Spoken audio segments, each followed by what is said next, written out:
I'm Oprah as a dude, and I love you all. All right, here we go. Yeah, no, I need to hear about this. I need to hear about this supposed movie that probably doesn't exist. What is what is it fucking called? All right, I'll let you know. Stand by. Okay. So what are we doing? I've got a little plan, but like, All right, I'm am doing I the intro, hijacking and then you're hijacking it. I'm doing the intro, and you're taking the wheels. All right, you're taking the wheel. I'm your passenger right now. Okay. Well then, so if you're gonna intro, because I want to intro you. Okay, so when I say intro, I mean I'm just gonna say, hello everybody, welcome to the Reyes Reflection podcast. Don't forget to follow me at those socials at I'm Nathanael Reyes. Big thanks to ARAVE Cards, Jocko Fuel, SMACKIN Sunflower Seeds, Mad Rabbit Tattoo Aftercare. Links in the episode bio for exclusive deals at those sites. And now you have the show. Okay. Fun. I think I just did it. So now you have the show. Now you did it. Now I have the show. Yeah. Okay, well, edit me like not responding properly. But you did. Okay, so that's done. Keep that in there. All right. Let's go. Let's go, my friend. Here. Let's go. We just started this like how Joe Rogan starts his podcast, which I'm super excited about. Just starts talking and saying things. Yeah. I love it. Well, and it's funny you say that because I was listening to a podcast. I mean, a lot of people love their crime podcast, but I was listening to one small town murder or something, and they're comedians talking about murder cases, right? And their brand is shut up and talk murder. So it's like, all you do is this and talk. So can you just shut up and tell the story? So that's kind of funny. All right. Well, I'm going to intro you. I'm taking over the Reyes Reflection for a minute with permission. I like hands up. With consent. With consent. I love it. If you saw our episode or listened to our episode before, then, hopefully I'm not too new to your audience, but I want to do a flip the script and bring to life some of these stories that Nathanael Party Animal keeps from us, from you, I should say. So I'm going to intro you, even though we already know who the guest is. Yes. Spoiler alert, it's you on your own show. All right, let's do it. All right. I added a little color to this. I hope you don't mind. He is a podcaster, a personal trainer, an educator, a kind soul who deeply cares, self-motivated with high energy that is absolutely contagious. He's shy of the spotlight because he'd prefer to put it on you, unless he's performing as an actor. We're going to get into this. I give you the party animal, Nathanael Reyes. I am taking a bow for that. That is a good one. I like it. I like the little color that you added on there. Speaking of which, I'm wearing my favorite color right now. Ah, well, there we go. Now we know one more fact, that he likes pink, everybody. I'll tell you why. Oh, tell us why.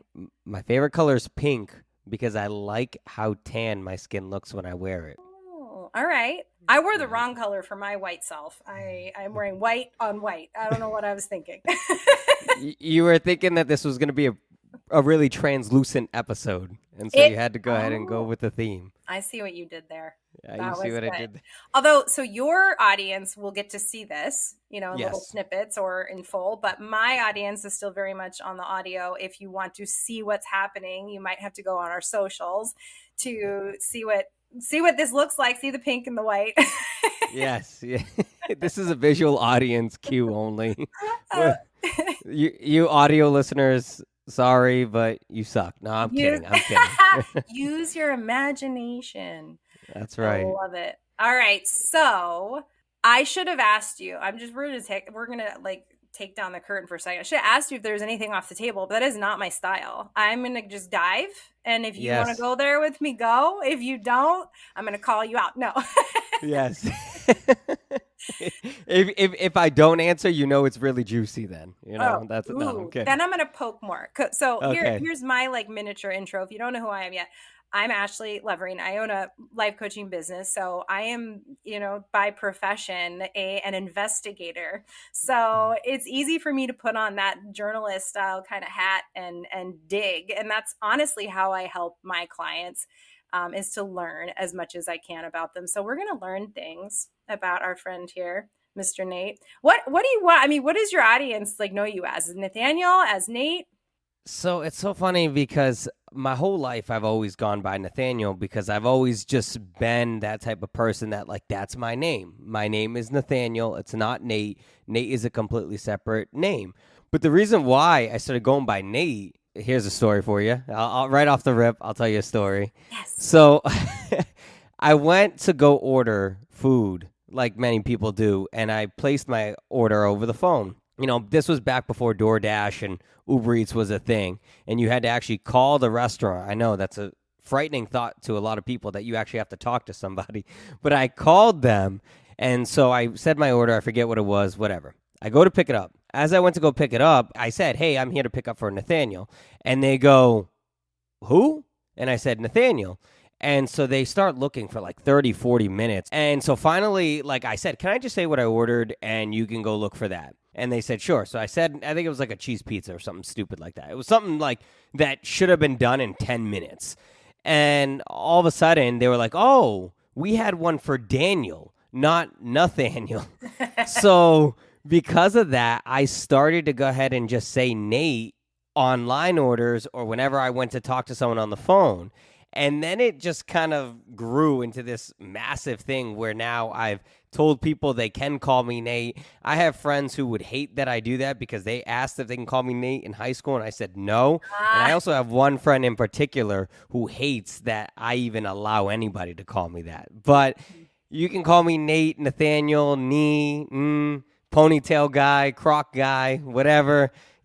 Pink guy, I don't care. I'm pretty easygoing, but, Nathanael is my government name, but I do go by Nate. My government name. I love it. Yes. You have some aliases, too. I do, some fake socials, Oh, my God. You got to do what you got to do, right? You know what, though? Speaking of other names, can you tell us the story of Party Animal? Where does that come from? Yeah, so that's funny. So some background story to that is I don't drink. I don't drink at all. It's not my thing. I've tried it, never liked it. Don't judge anybody who does, but it's just not for me. I don't like the taste of it. I don't like anything. You can come at me with any concoction of a beverage, and I'm telling you right now, I'm not going to like it. I do not know why. Trulies, whatever, even if I've had people say, "Oh, but this doesn't have that much." Don't like it. Never did. But I would drink it just because it was like a social thing with friends, and at weddings or big gatherings, I like to just have fun. I like to get everyone on the dance floor. I like to go ahead and do that. I'm telling you right now, if you invite me to your wedding, I will be the first one on the dance floor. I will not be one of those people that wait until awkwardly everybody joins. I will be there by myself, whether you're with me or not. And so why Party Animal came out to be is because, again, as I mentioned, I do not drink. So a lot of times when I go to weddings, I act like a fucking nut. And a lot of people will look and be like, "Dude, how many has this guy fucking had?" And my friends will be like, "No, he's so." My friends and family will be like, "He's sober. This is all him." I've gotten DJs out on dance floors. So Party Animal is because, if you want to party and you want an animal, you got it. And I can do it. So I can do it sober, which I think is a better gift. Again, there's been many, many moments where people have gone up to loved ones and said, "Is he going to be okay?" And they're like, "I'm telling you right now, he is completely sober." Wow. And it is unfathomable that I am sober, but I am. Love it. I do not drink. So you're the life of the party no matter what. That's just who you are. Oh, absolutely. You got to be. I think life is too short for it to not be a party. I think, there's ebbs and flows. Things go on, and there's always things that we could be a little bit more discouraged about or wish a little bit better. But I've always tried to find the good in situations, and so I think that plays into the nature of Party Animal because I think there's a lot of times when we can focus on the negative. I think you and I have talked about this. Focusing on negative is easy, right? It's easy to look at negative things. But for me, I've always liked to see the light in things. I've always been like, well, there's no light without dark. And I don't like to focus on the negatives. And I'm not saying they're not pertinent and they're not helpful, right?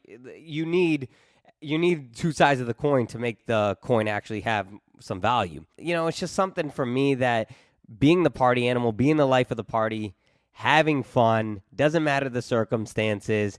I could have $5 in my pocket. I could have $5,000 in my pocket. I'm going to have a good time. And so that's just always been the type of person who I am. Just for some context, Ashley is the only one that can invoke me to share these stories.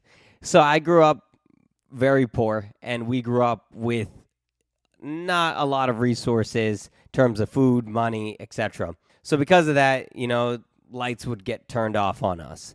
And it got to a point where I was like, let's just have fun in the dark.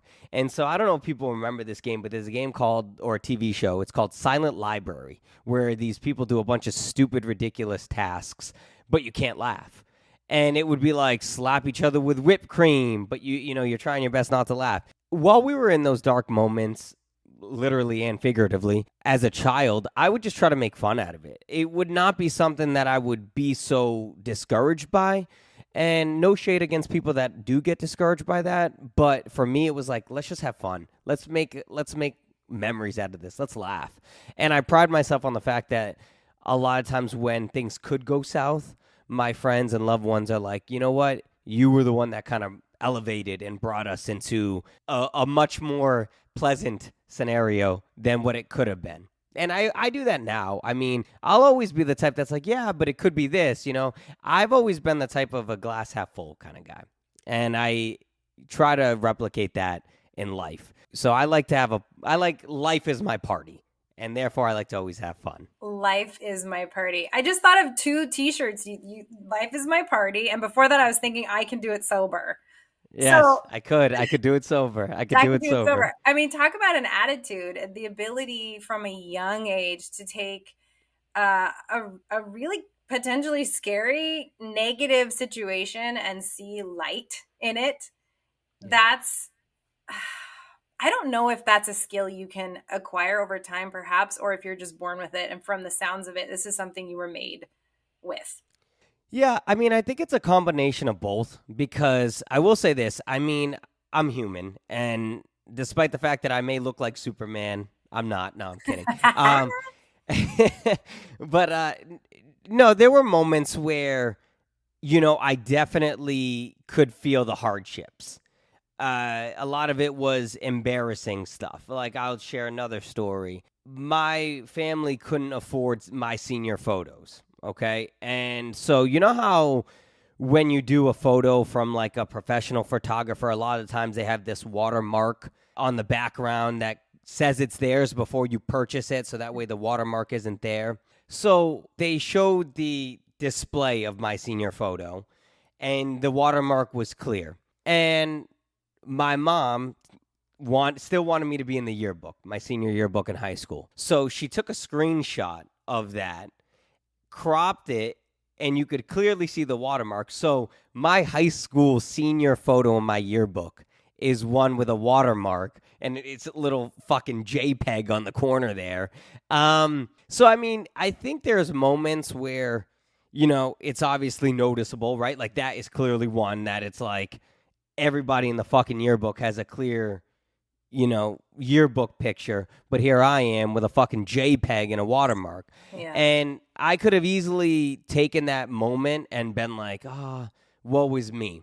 And I think I did a little bit, but I think there was always this dichotomy within me in which that positive side always overtook that negative side, because instead I took it as, I'm fucking special. Why not me? Type of deal. And while we were graduating,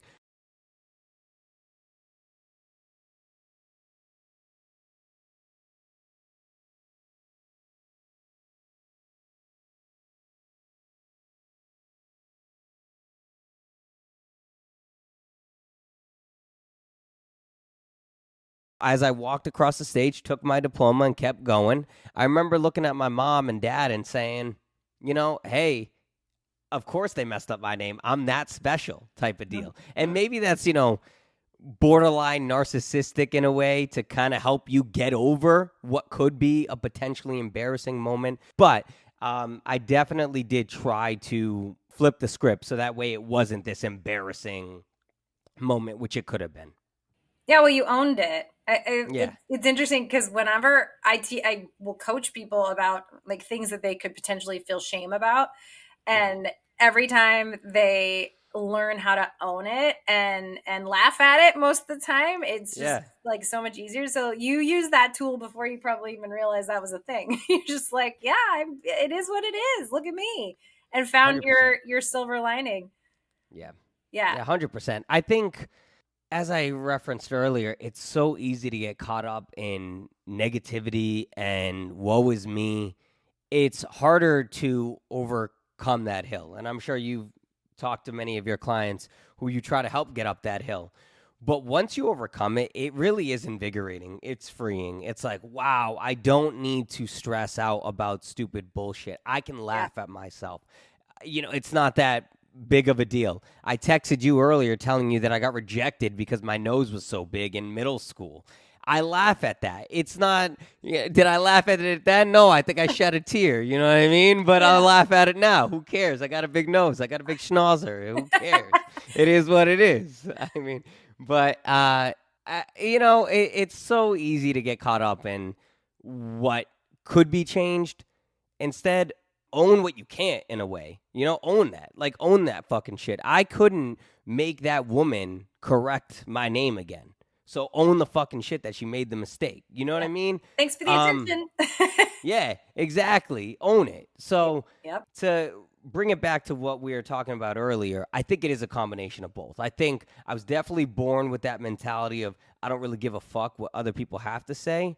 But I do definitely think that there were moments in which it was tested. And so it was almost like, hey, what skills have I acquired to overcome this? Yeah. Well, and that's life, right? We go through shit. We learn from it. Hopefully, not everybody does. Not everyone is able to. So, and I don't know. I feel like that's the biggest difference. If I'm going to narrow it down to, there's two different kinds of people. There's a million different guys. But if there's two different kinds of people, there's the ones that learn and the ones that don't. And and if you don't learn and grow and figure out how to be a person, or at least be the person you want to be, then you're just held back. And in those negative moments, you stay there.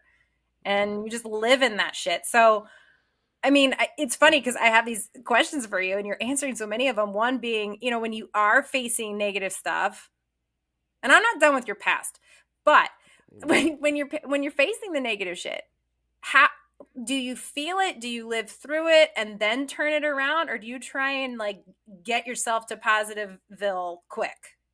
Wow, such a good question. That's a phenomenal question. You're amazing. That is I think you've stumped me. So let's see. I'm going to go ahead and try to revert back to when I've had negative moments. So my dog passed away about a week ago. We had to put him down. Very, very sad. I would argue that is a very traumatic experience for people. Yeah. So obviously I was very heartbroken. I was devastated and I was crushed. But I think for me personally, it becomes a situation of I still have things to do and I have to continue doing them. I think I just don't want to be tied down. I don't want it to be an excuse. I just don't want it to hold me back. I want to be able to overcome it. So I think the biggest thing for me, I'm going to say something that I 100% know may not work for people, but it works for me. I believe everything is my fault, good and bad. And why I say that is because then it takes control away from what could deter me, right? I don't want to sit here and say, oh, man, well, if only this, and this happened, then it would have, gone smoothly. I think when you do that, you open yourself up for one cope of, hey, I failed.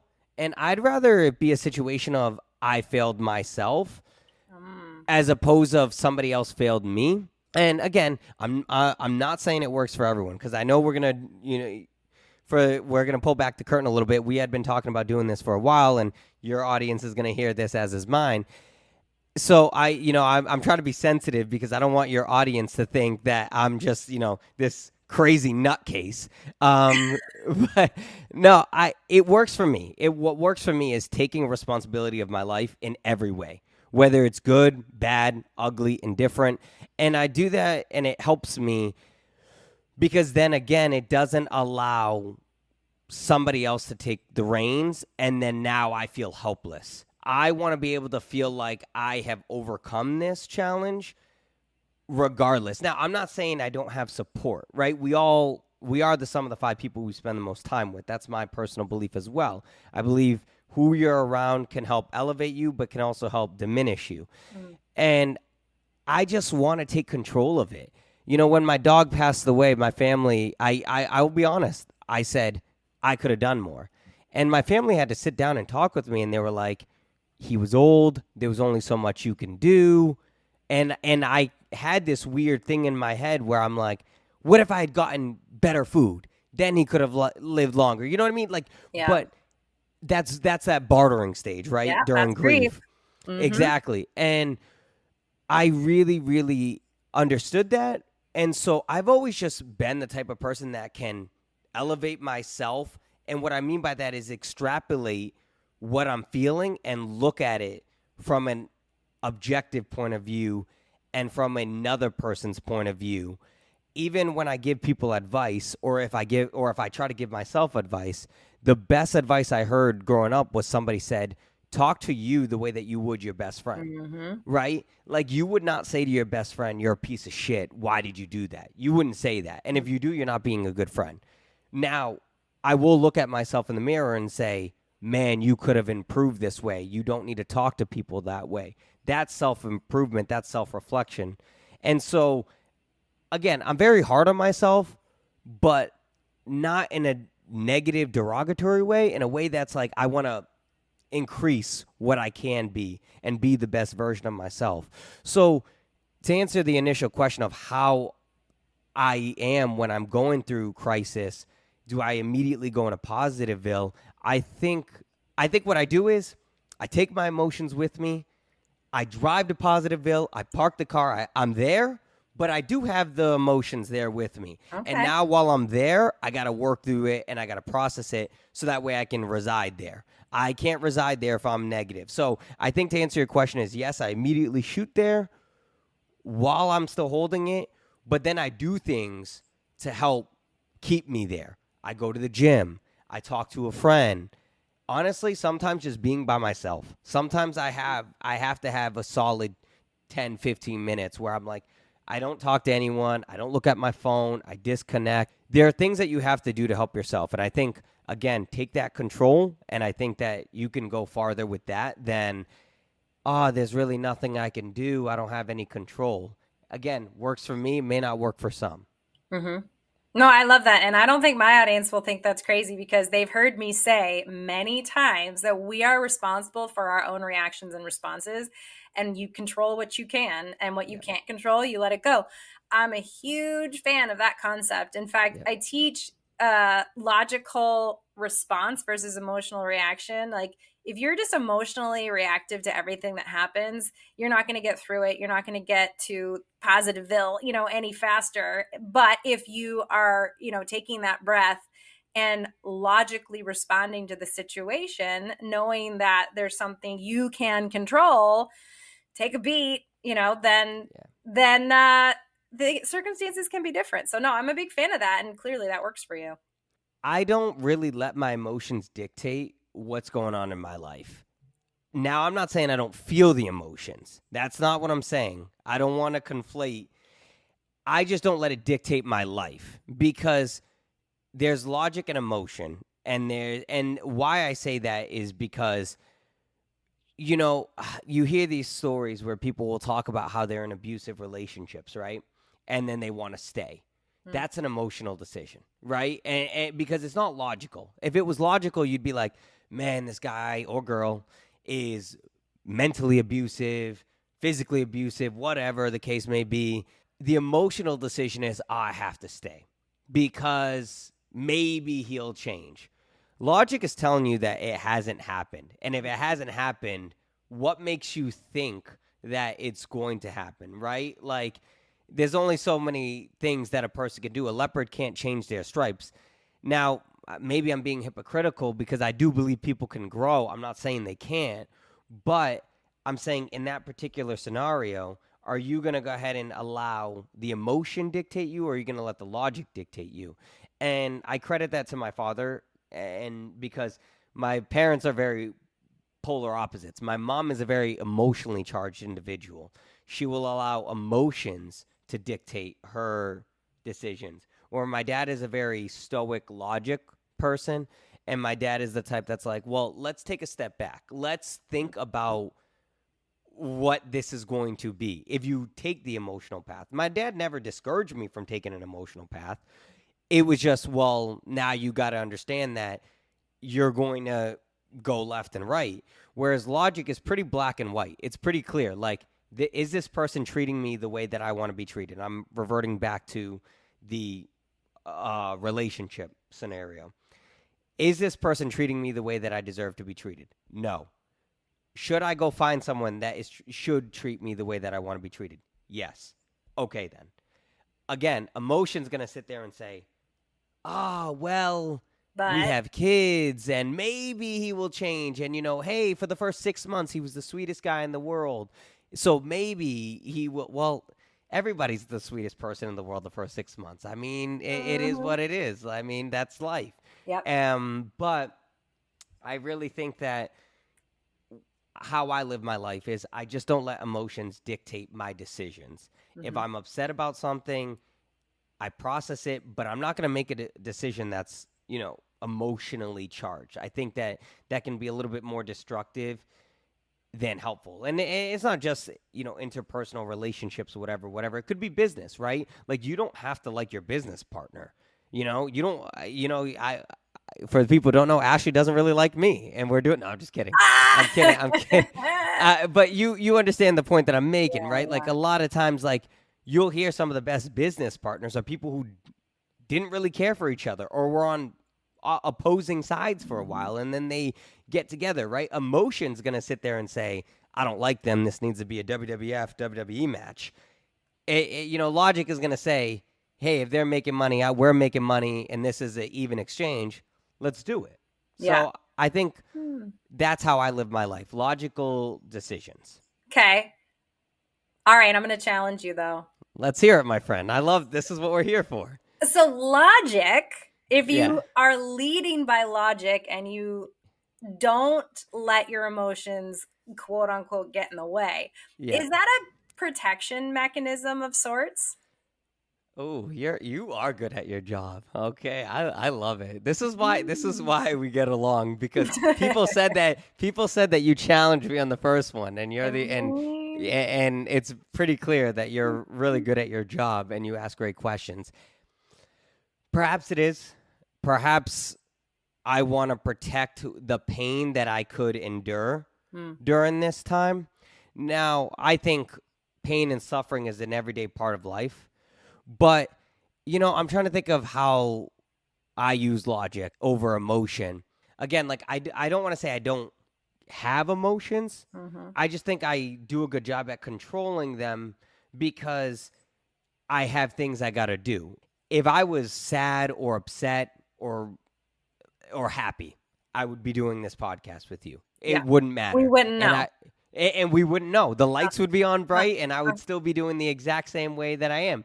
Because for me, it's like I've got shit I got to do. I have stuff I have to do. I have to work. I have to train. I have to be a good friend. I have shit I got to do. And so perhaps you're right. In some ways, it is a protection and a mechanism because it allows me to control my emotions rather than let somebody else control. So, yeah, I mean, that's a fantastic question. I do think some of that could be true. I would be an amateur if I said that there's probably no truth to that. I would have, as a professional, I'm going to say that you're probably right. There's probably some truth to the fact that I always make logical decisions over emotional is because I want to go ahead and protect myself and make sure I'm in control of the situation as opposed of somebody else. Because as soon as I open up my emotion and my vulnerability, it's like, oh great, now they can twist the knife, right? It's kind of like, you're married. It's kind of like when you say a comment and it kind of pisses your significant other off, and then you're like, ooh, now I know it's in this, it's right here. And you don't bring it up maybe for another 2-3 months, but then something happens and then you bring up that comment and they're pissed off again. I don't want somebody to do that to me. So I go ahead and I'm like, nope, even keel. I'm not rattled. Whatever you say, it is what it is type of deal. Uh-huh. Is that where the acting comes in? I mean, I'm really calling you out right now. Because no. I get it. You got to do things. You got to stay focused. But Yeah. closing off to being vulnerable all the time, well, I mean, what's that do? That's a great question. It allows me to be competent in everything that I'm doing. It allows me, correct, right? Like it allows me to still do what I have to do, right? And why I share that is because, there are some individuals that are like, I don't feel good. I don't feel it today. I'm not going to the gym. To me, I'm like, I have to. Doesn't matter if I'm sad. Doesn't matter if I'm happy. Doesn't matter if I'm angry. I have to. And so for me, what it does is it allows me to continue doing what I have to do, regardless. Because emotions are not black and white, it allows for some haywire decisions and some haywire conclusions that maybe you're not prepared for. Whereas for me, because I like to live in the logical realm of black and white, again, logic says I'm upset. I still have things I got to do. I still have to work. I still have to train. I still have to go be around my family and friends. Whereas emotions, you hear situations where people go, yeah, I just wasn't feeling it, so I didn't do anything today. I didn't go talk to my friends. I didn't go to the gym. I didn't go outside.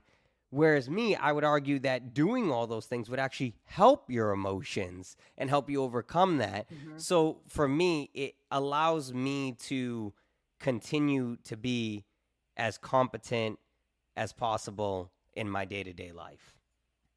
Okay, that's fair. I will give you credit when you said, I will go to Positiveville and I'll park there and I'll take my emotions with you. So you're not completely ignoring them or pretending like they don't exist. You're just able to stay in control of yourself and stay focused and stay dedicated to the stuff that really matters to you. Because like you said, it's really easy for emotions to hijack your logic and keep you from doing stuff.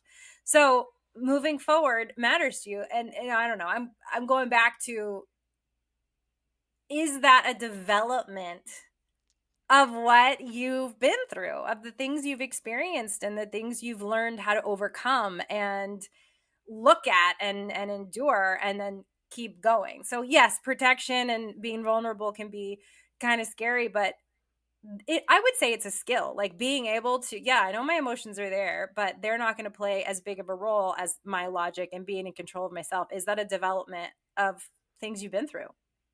Yeah, perhaps. I'm an emotional man. I think we're all emotional. Oh, he's people. Emotional now. But what I'm saying is that I think you have to do a good job at controlling that emotion and not letting it dictate you. Again, I feel emotions. I was discouraged about my dog. Yeah. God forbid if something happened to my folks, I would be upset. But I think what happens is that when we are experiencing emotions, it is this gray area. It's this uncharted territory. And so I like to go ahead and just say, all right, I'm experiencing this right now. It's a situation in which I'm hyper emotional. However, in the grand scheme of my life, it's not the deciding factor of my life. You can zoom out. I do think you're 100% correct. I grew up in a situation where cockroaches were crawling around us as we slept. I share this to people. I was lucky if I had food in the fridge, and I was lucky if the fridge was even on because maybe the power was off. We didn't have hot water growing up, so I had to boil water.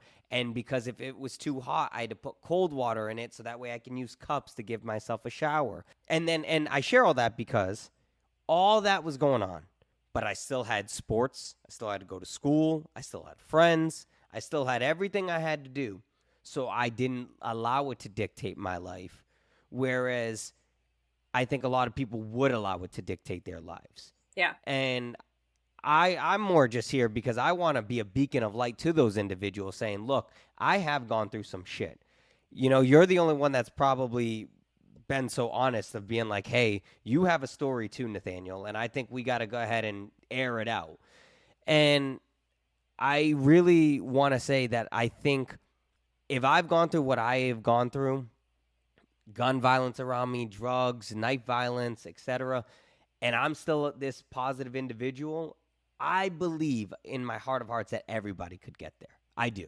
And so, if anything, I'm trying to be a beacon of success and hope for people who are going through some stuff, are going through some traumatic experiences, and understanding that you can get out of that dark hole. You know, maybe you were born in that dark hole. You know, I would say I was, right? You can't pick your surroundings, but you can go ahead and pick your future.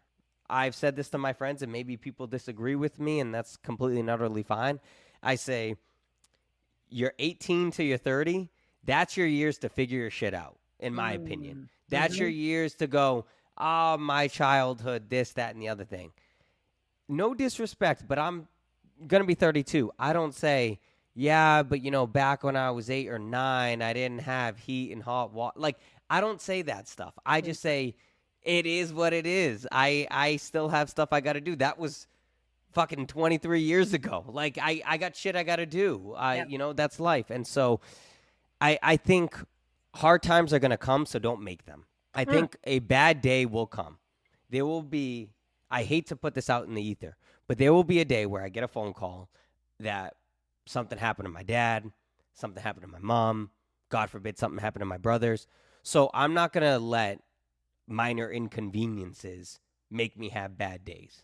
So to answer the initial question, perhaps it is some protection in a way. Maybe I do have this mold over my heart to make sure that nobody can chisel away at it, but it does help me go through my day-to-day life.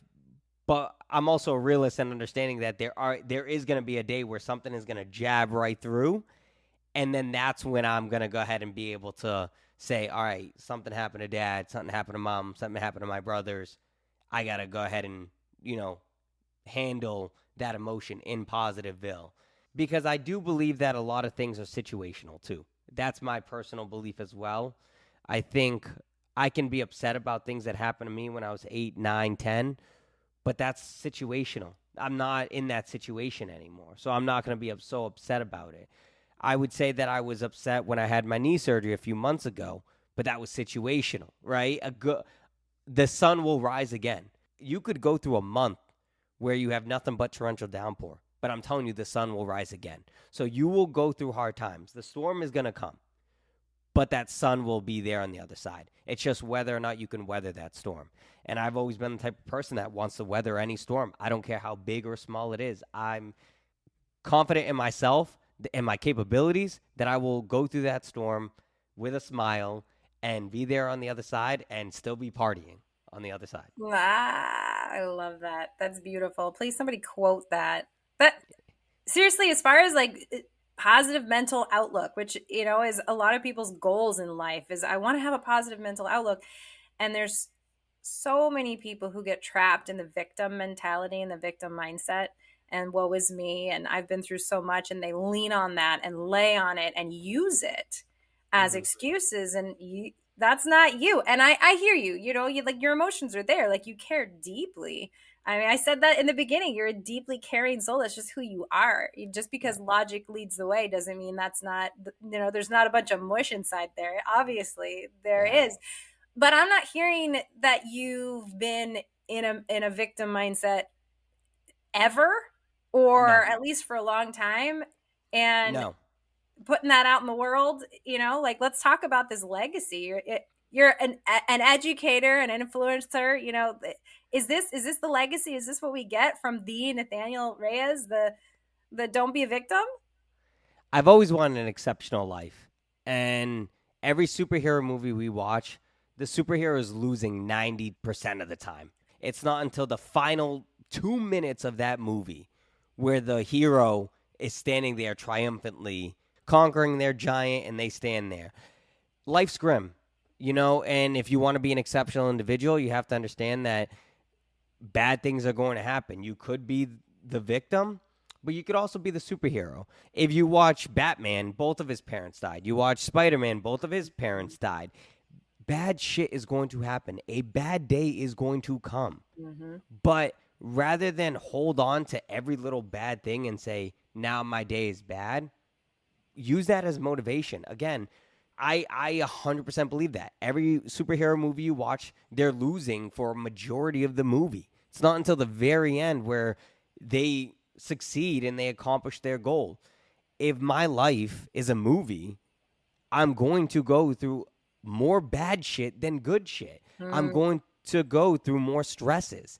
You're going to, whether it be bills, whether it be, I just went ahead and I fixed my car, filled my gas, and now the tire popped. You know what I mean? Like something is going to happen. Mm-hmm. And so I don't want to hold on to being a victim, because I think there's much more on the other side of being the hero to your own story than being the victim to your story. I think when you're the victim of your story, it's upsetting, it's depressing. Mm-hmm.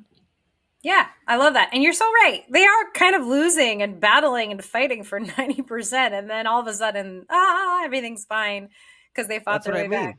That's so true. Beat up. They're getting beat up. They lose every single fight until the end. There's so many movies that you watch where if you take a step back from an objective point of view and realize they're going through so much bullshit, and then they conquer what they need to conquer. Mm-hmm. Nobody wants to see a movie that, everything's great, everything is all hunky-dory. Maybe a comedy, sure, that's funny. But even comedy, you have that, they go through some shit, right? I mean, I was watching 22 Jump Street the other day, and they fought.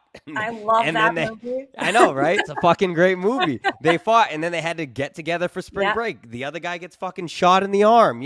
Bad shit is going to happen. It is unavoidable unless you're Bubble Boy and you stay inside all day. But even that's so bad shit. You're yeah. But and real quick, I don't want to interrupt how you want to ask the questions, but like in that regard, like it's like you can choose your hard, right? Like think about Bubble Boy. Like as we made that joke, I can choose the hard of staying alone, isolated, upset, depressed. Or I can choose the hard of overcoming these things and fighting my demons head on, and then being happy and being an integral part of society. So it's like you could choose your hard, and you have to choose the hard that you want. If you want to sit inside and be alone, but I'm telling you right now, you're going to be in here battling all day. If you go out, enjoy yourself, sure, you might shed a couple tears, but you're going to go ahead and achieve so much more. So why not just get a jump start at that? Go and do it. That's my take on it. Mm-hmm. I love it. Yeah, choose your hard. Hopefully we've all heard that. We've all been there, yeah. So a question I always ask my guests is, and I'm going to tweak it for you, is if you could go back in time, right, and talk to your younger self. In this case, if you were to go back to your 8 or 9 or 10-year-old self and sit next to him and tell him, I just want you to know what our purpose is, what our mission is in life, and what we're trying to do, and how much we've already done and overcome, like, what would that message sound like? I think much of what I said, which is bad days will come, so don't make bad days. I'm blessed and thankful that I had good role models that helped encourage me to have this mentality. If I could have gone back in time and realized that everybody goes through bad things and what you're going through will end at some point, I think that's probably the best advice I could give, is that everything is temporary, whether it's pain, happy times. People spend obscene amounts of dollars for a 4-hour wedding. And I'm not saying that that's not a glorious time in your life. I'm not saying it's not going to hold such a a good place in your heart and in your mind. And you're going to have a bunch of great photos that you'll be able to show a bunch of friends and family. I'm not saying any of that, but it does end eventually. Again, we talked about relationships, right? The 6 months, that honeymoon phase is going to end. That's why they call it a phase. Yeah. It's going to end. Then you're going to go through the part in the relationship where it's like, fuck, he leaves the socks. Oh, man, great. She doesn't put the dishes away, right? Like, so for me, it's like everything is going to end, good and bad. So don't hold so much value on the bad or on the good. See it for what it is. Use it for lifelong memories or lessons. You know, you hear the saying, a lesson or a blessing, right? You hear that. It's either a lesson or a blessing. There's so many things that happened in my life that retrospectively, when I went through, I was like, shit, I wish I wasn't going through this. But then maybe I'm having a conversation with someone in 4 or 5 years and they're going through something similar. And I'm like, that's why I went through what I went through for this moment. It's like when you're on a basketball team, right? You practice your free throws, whatever. And then, you know, the championship game is here and they need one person to drill the free throw to win the game. And they say, hey, your number's called. You got to do it. Mm-hmm. You didn't do all that work for nothing. Yeah. So I didn't do all this work in my life for nothing. There's going to be people in my life that I'm going to come across and that I'm going to be able to help. And also another important thing I want to share with people, you can't hold too much weight in other people. And that's probably going back to what I'm saying earlier about how I take control of my life, in meaning everything's my fault. The reason why I say that is because, you know, and I hate just always going back to relationships, but it doesn't have to be male, female, could be friendships as well. You know, there are times where you're around somebody and you're like, wow, they're going to be my best friend forever, whatever. And you're with them for 3-4 months and then something happens. A storm hits. And then maybe you find out you guys aren't as close as you thought you were, right? You have to understand that there's seasons in life and there's chapters in your story. And maybe they were an integral part in that chapter, but that doesn't mean they're going to be there for the whole story, right? And so I think when people hold such weight on those relationships, I think it can be more detrimental than helpful, in my opinion. So I think I would tell a younger Nathanael to remember that bad times are going to come, accept them for what they are, either a lesson or a blessing, but also remember that there's going to be people that come and go in your life, and you have to understand that sometimes they're there again for a lesson or a blessing. And to understand that everything in this life happens for a reason. I don't believe that things happen by accident. That's my personal opinion. And whenever people push back on that, I say, have you ever heard somebody in fantastic shape and you say, hey, what's your workout routine? And they go, oh, it happened by accident. Oops.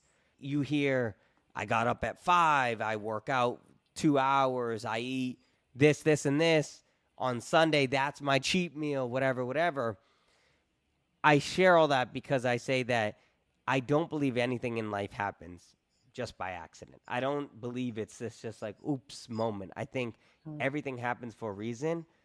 And you just have to be perspicacious enough to understand what that reason is. You have to like understand yourself, why you're in that moment. Again, take yourself out of the picture for a second and say, if I was watching a TV show or a skit or a movie and this character was going through that and that person was doing that to him or her, what's the message? What's the angle here? And then you can apply that to your own life. So I think, you know, I use the word perspicacious, and like that's something I say, that's who I am, because I'm very well aware of what's going on within myself, but also around me. And I think that that's a useful skill. I think a lot of people should try to acquire that skill, because it is something that you can acquire to take yourself out of whatever situation you're in and see it for what it is. Again, if you were watching a TV show of that same scenario, what advice would you give to the main character, which is you. We all watch TV shows and we're all like, don't go in the closet. Don't do that. Don't do that. We all do it. Why not do that for your own life? I don't know. I try not to be harsh, but my dad would say things to me like, Nathaniel, if you had half of the energy that some people have for, I'm not anti-music or anti-festivals or anything like that, but you go see a concert. We've all been to one. And, you see somebody, the singer comes out. I'm a big Ed Sheeran fan. Again, I've done this too. Ed Sheeran comes out on stage. I'm screaming my head off for Ed Sheeran, a guy who I've heard 1,000,000 times in my life. And I'm still screaming my head off. My dad says to me one time, he goes, Nathaniel, if people had half of that energy that they have for like a concert or a sports game or whatever in their own life, think about where they could be. And, I don't want to say this again. I'm not anti-music, anti-entertainment, but I say that so that way people could take a step back and be like, you are really the pilot to your own life.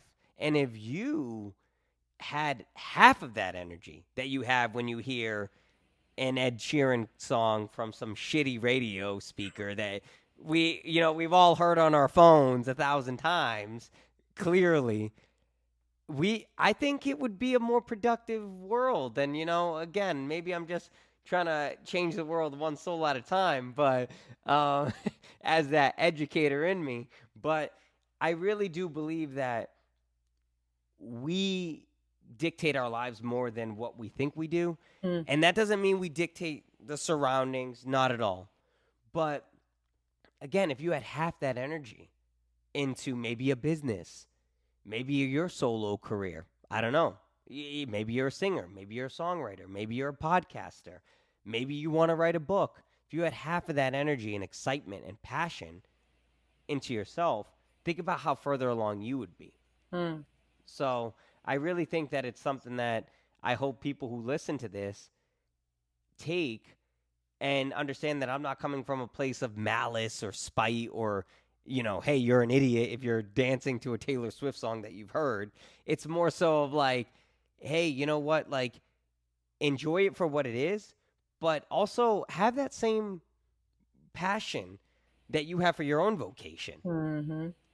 I love that. Okay, so then is that your mission? You're at your service, like you're in the service world. You're helping people. I know you do it, physically in your training, as a personal trainer, but also, here in this space and influencing in really good ways. And obviously, it comes from experience. It comes from gained knowledge, and the way you speak is beyond experience. You're actually making use of the things and sharing it. So is that the mission? It's, I'm at your service. Like, that's kind of how I look at what I'm here for. I'm here for impact, and helping others move forward in life. And like, that is what is just oozing out of you right now. So is that your mission? Ashley, my friend, I want to say yes, but in some ways, perhaps not. And I don't mean to be cynical. I don't. Why I say that is because I think sometimes, I don't want to be harsh. Like honesty is so good. Let's come on now. Honesty is good. All right. You're encouraging me, my friend. But I want you to push back if you feel like I'm saying something that's out of bounds. That's I want to hear this. That's our job as friends. Right. It's your perspective, though. Thank you. I appreciate that. Sometimes I feel like there's lost causes. There's some people that don't want to change and don't want to put in the work. As I've said countless times in this episode, and I'll say countless times in my life, you really have more control than what you think. And I share that because I encourage people to be the best versions of themselves. But I think sometimes you'll hear people go, yeah, but, if I had a mom who had, $500K in the bank, if I had a dad who had this, and if I had this and this and this, maybe it would be better. Well, yeah, I mean, everybody would do better if they had a head start in a race. But, you can only, You said this in our podcast episode. You said you only know what you know when you know it. Mm-hmm. And you can only do what you can do when you can do it. Mm-hmm. And so, I think a lot of times people will have the want, but not really the drive to want to self-improve. Because self-improving is hard. I'm not going to pretend that it's not hard. You have to look at yourself in the mirror. You have to say, wow, I really fucked up. I did this. I did that. A lot of times when people are going through something, they want an out. They want an excuse. And I think that that's so harmful. And so, I mean, in theory, yeah, I would love that to be a mission statement. But at the same time, sometimes maybe I'm cynical, maybe I'm pessimistic, maybe I don't believe in it, because sometimes I see some of the stuff that people will, or I'll listen to some of the stuff people say, and it's polar opposite and counterintuitive for what they are saying they want to achieve, and then they don't act on it. And I can only speak from myself, right? Like, part of my job is in that service industry as a personal trainer, right? I will share this. I've had way more people, boats load of people, who have said, I'm trying to get in the gym. I'm trying to get right. I want you to get me 100%. I want beach body ready. The amount of people that actually are in it is a small percentage. And so, I really think that sometimes comfortability gets in the way. And what I mean by that is it serves as a barrier to want to go ahead and push further. Nothing in life is worth doing if it's not hard. If you have a goal and it's not hard, you don't have a good goal. You don't. Every time you go to the gym, that's hard. Every time you read a book and you don't like reading, that's hard. Anytime you put yourself out there, you're opening yourself up for criticism and for heinous comments. That's hard. Pretty much, for, like you said earlier, choose your hard. And I think more people would rather choose the hard of the easier route of, I can't do anything, woe is me, I'm just going to stay in bed all day, instead of, life can suck, but it can also be the greatest fucking party. The world is your oyster. I think a lot of times people, they say, go back to that childlike mindset, and it's so useful for life. When you and I were kids, what were we told? We could be anything. We could do anything. We're in control of our emotions, right? We're told these things. You say that to your son when your son fucking wants to throw an Xbox controller at the TV. You tell him you're in control of your emotion. And then for some reason, we get to 15, 16, 17, and we lose that. We lose that fervor. And I never lost that. I never wanted to lose that. I wanted to be in control of my emotion. I wanted to have this world be my oyster and my playground and do whatever I want. If people live that mentality, I'm telling you, a lot of people would live happy, healthy lives. Yeah. I think a lot of times what hurts us is negative influences, bad friends, whatever programming you're watching. I don't know.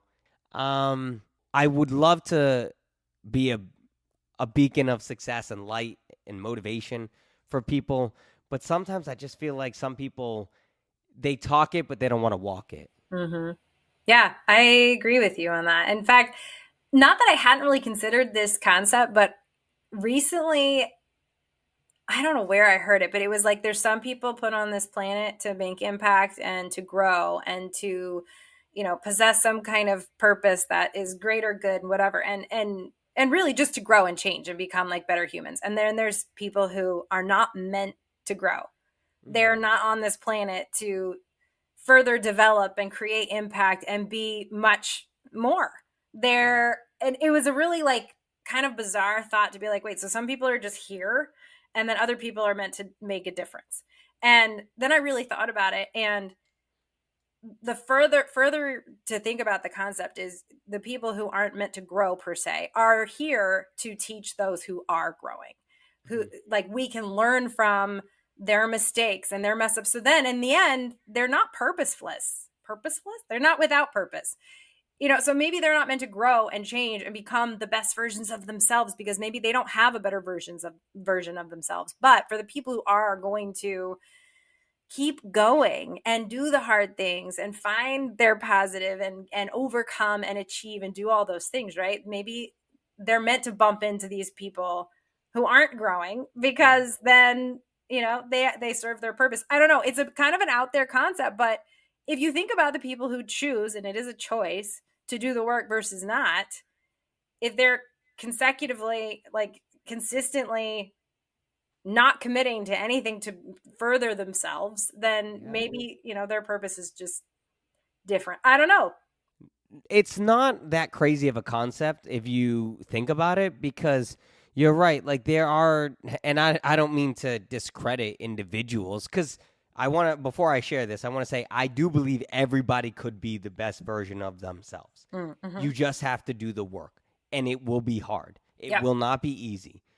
But if you choose not to put in that work, in a sense, you kind of become a lemming, and maybe that's an out of date reference for some people because maybe, they haven't come up with a video game in a while. But for the people who don't know, it used to be a video game in which you would place one little figure and he would walk and march in place and just follow the rest. And sometimes you would walk him off a cliff on purpose just because it was silly. And it wasn't until you put one in a different direction that then all the other ones started going in a different direction. So that's more where I come from, in the sense of like, do I want to help everyone? Yes, but I think some people just don't want to be helped, right? Like I have come across individuals in my life who are in their mid to late 40s, and they're like, yeah, but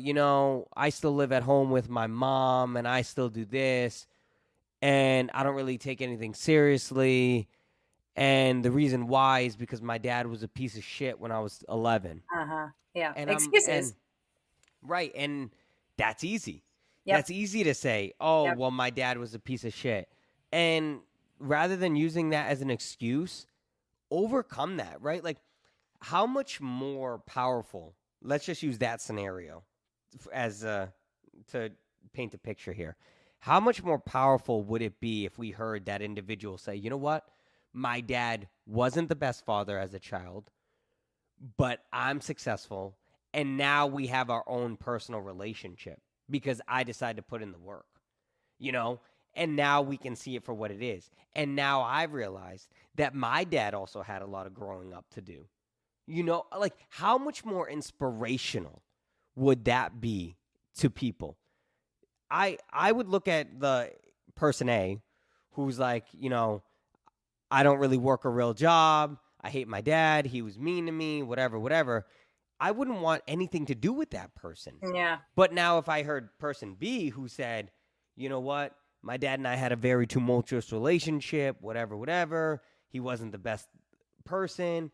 But now we've grown and he's learned who I am and I've learned who he is, and I learned he had some bullshit he was going through. We want to sit here and act like our parents are this perfect embodiment, and we wish for that, but that's not always the case. Our parents are going through their bullshit too, and we can only do what we can do. And so I really think that it's super important to look beyond what you've gone through. Put yourself in the other person's shoe. Despite the fact that I say I'm not an incredibly emotional person, I like to think I'm a very empathetic person. And a lot of times, that person might not have all the answers, right? Like, look at me. I'll use me for an example. When I'm 18, 19, I was a fucking idiot. I was a screw up. I'm lucky I'm not dead right now. I've had situations where fireworks almost blew my face off because I was an idiot. And so it's like, you got to give the person room to grow and allow that to happen. But if they choose not to, then there's only so much you can do, right? And so I want to try to simplify it. I'm not saying they can't. I'm just saying that there's so much work that needs to be put in. And I think once you see the people actually try to put in the work, they realize how hard it is, and then they don't want to do it. It can be done, but it's going to be that small percentage of, like I said, those people that are like, hey, I want to get right into the gym. It's always going to be maybe 2 out of 100. You wish it was the 98 over 2, but that's not always the case. Yeah. Fair point. Yeah, I like what you say about it's basically choose your heart and making choices, and I agree. Like, not everybody's up for it to put in the work and make the changes. And I'll be honest, I had a situation where I was at a wellness fair, and people were there for crystals and quick answers and tell me my futures and I mean, I hate to use the word lazy, but it was like a quick fix. They were all there for quick fixes, so people kept avoiding the life coach because I make you work. And I don't really accept clients who aren't willing to do that. I mean, it's like one of my first questions is, hey, like, are you willing to put in the effort? Because that's the way this is going to work. I will support you. I will hold you accountable, but I will hold you accountable. Like, so you're going to have to step up and go for it. So I work best with people who are coachable. And if you're not willing, it's not just coachable. It's like you really do have to be willing. And if you're not, you're going to be following the crowd and avoiding. So I love that you've faced things head on. I love that you're emotional and logical. And if you can't, what I'm taking away is like, if you can influence and impact people who are willing to take the bait and run with it and make something of it and find their potential and rise, then great. If not, like, I can't make those choices for you. You're in control of yourself. And, I don't think that's wrong. I think that's real. Yeah. Well, I appreciate that, because I think if you say that it's not soft, that's definitely not softballed, right? And there's no soft gloves in that. But I think, like you said, for your own experience, when you work with individuals who actually want to change, you can almost feel it. You know it. You can see it. Mm-hmm. I'm at a point in life that I can look at you for 5 minutes and I can tell if you're full of shit or if you're serious about it. And I want you to be serious about it. I do. Mm-hmm. How are you going to be when rubber meets the road, right? Like when shit gets hard, how are you going to be? And you have to be willing to understand that bullshit is going to happen. You're going to have to get some mental resilience and some toughness. I really wish that everybody could have that mentality, but some people are born with it, and some people have experiences that help them, and some people who don't live a life that is challenging ever really truly experiencing that. So when they have something like that later on in life, it's the worst thing in the world. Ooh, so many good themes. It's like the story of you, but the lessons, they're so good for anyone to hear. But especially if this jives, if you're really connecting to these messages, like this is your episode, because not only are you being vulnerable and sharing, but the pieces that have built you into who you are to be able to share with whoever will listen. If anyone's going to take this good advice, it's because it comes from experience and it comes from the work. And so, if we had to put a bow on it, it's, you can make all kinds of choices, but you're in charge of you. You're in control of yourself. And if you're willing to put in the work, then you're going to grow and you're going to be better. And you don't have to stop. You can keep getting better, and you can keep be yourself and, do what you are drawn to, but you got to put in the work if you want to get somewhere. I love it. Absolutely. Experience is the greatest teacher. I think you have to take the experience and let it teach you. You can't be like, oh, I went through that for nothing. Oops. Like I mentioned earlier, we all go through something so that way later on in life, we're able to use it. So have those experiences and really be able to use it is one of the best things that I think any person can go through personally, because then you have this self-reflective moment within your own mind of like, holy shit, I remember when I went through this, and now look at me. I'm able to do it this way, blah, blah, blah, whatever. That's what we want. That's what we want. Nuggets. So many nuggets. I love it. Thank you for being open. Is this really the most open that you've been with your own audience? Most open I've been, and Uh, you're probably the only one that could bring it out of me because one, you challenge me in a very positive way, in a way that you can see, you can understand what I'm trying to get at, but you also want to understand why I got there. And I think that that's a skill of yours. I will say that. I think a skill of yours is that you are very, very good at listening to a person, but then also trying to push back in a way that like is like, well, I want to understand why. I think that's a skill of yours. So mm, you're very good at your job, and it is quite noticeable, my friend. Quite ah, noticeable. And the truth is like, when it, as we're wrapping up, it seems I you give me half a subject and I'll just start running my mouth about it. And if people want to listen to it, they want to listen to it. But you are the one person who I have felt the most comfortable with in terms of like sharing these type of things, but also the one that was the most interested of like, I know that Nathaniel has a story that he has just not quite shared. And I still didn't finish, right? Like, and I think that that's the beauty of it. Like, mhm. right? Like, that's the beauty of our lives. The beauty of our lives is that we have a bunch of stories, and choose your heart. I'd rather choose the heart so I can have all these stories than choose the heart and have nothing and provide no substance and talk about Love Island. These type of enriching conversations are what helps people grow, what helps people learn, Mm. what helps people understand empathy, and also helps people understand why that clock may tick the way that it does. And so I appreciate that you even cared enough to say, hey, Nathaniel, I want to talk to you because I know that you have more to share and your insights are impactful. And, this isn't I don't think that this is oh, we're all done here. I think this is just all right, we're going to put a pin in it for now, Mhm. and we'll reset and we'll probably come up with more topics. Because I think we both have a lot of insight with our lives. I think your coaching, my experiences, your experiences, and I guess you could say my coaching for what that is. I don't know what it is. Like, Yeah, I don't for think it sure. is much of it, but I'm glad that we have connected in a way that we can share and use this platform to help individuals to be the best version of themselves. I do want to say this. I don't think that what we said or shared was to discredit or disrespect anybody. If anything, we want to extract the best versions of people.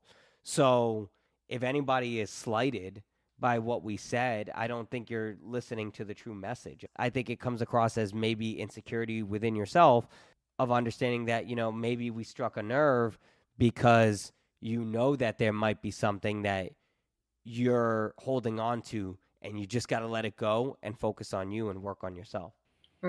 Yeah, I agree there. And you know what? Feel your feels. Whatever comes out from hearing what we have to say, everyone has their own story. And I think you kind of explained, you can kind of kind of figure somebody out when you first meet them. And I knew when we first talked, go listen to that episode if you haven't yet. But when we first talked, I just knew there were layers.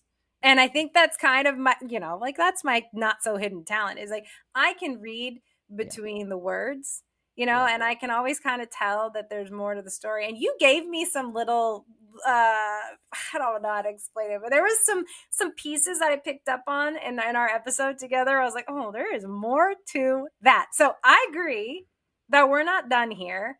I like podcasting with you, my friend. I think we come from like-minded places.